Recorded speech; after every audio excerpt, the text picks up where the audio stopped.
confier la paroisse, les fidèles, les responsables, tous ceux qui vont œuvrer ici à Marie, Mère de la Divine Providence.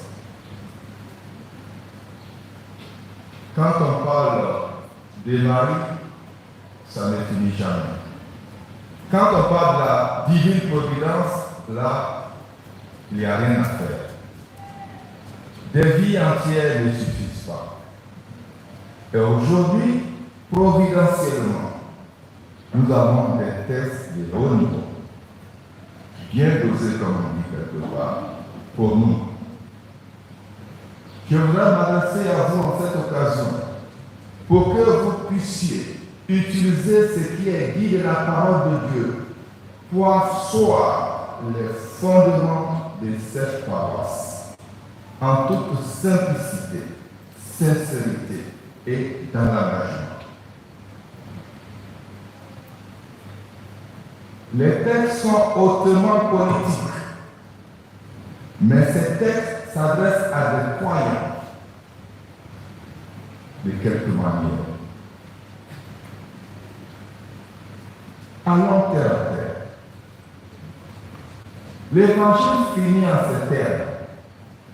Donnez à César ce qui est à César et à Dieu ce qui est à Dieu. En face de nous, on a deux pouvoirs, deux personnalités qu'on doit respecter, à qui on doit donner quelque chose. Pour faire le débat, c'est très simple.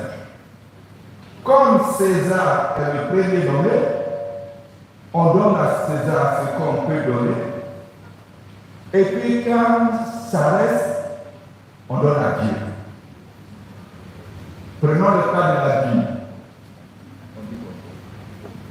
Bon, il faut donner à César. Je prends le cas de la Bible. Donner à César ce qui est à César, à Dieu ce qui est à Dieu.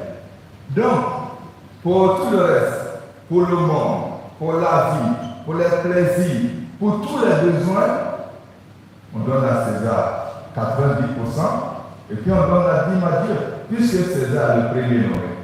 Donc il vient avant Dieu. Cette équation, nous le savons, elle est totalement fausse.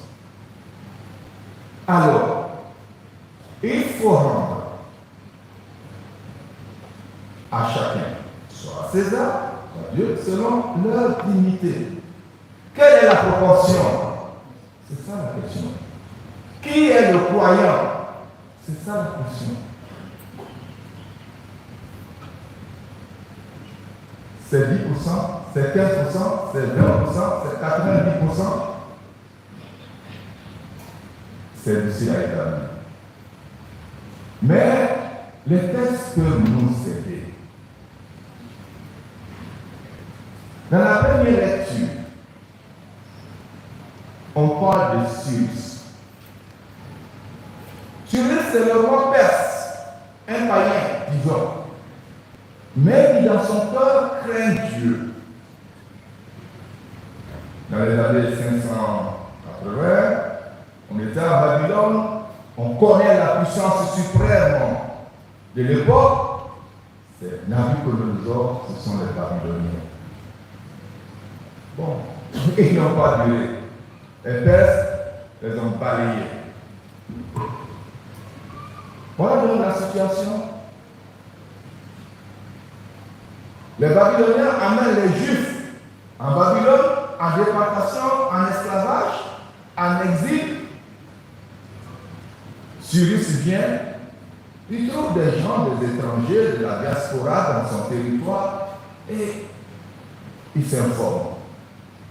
Mais ce sont les malheureux que Nabucodonosor a envoyés ici, il les a déportés, ils sont là, ils pleurent tout le temps. Au bord des feux de Babylone, nous étions assis et nous pleurions, nous souvenant des alentours de Jérusalem. Oh, si j'ai tout vu Jérusalem, que ma langue se voit dans mon palais. Voilà. On arrive à Babylone.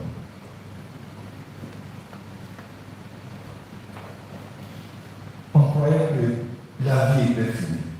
Cyrus vient, il dit, retournez chez vous.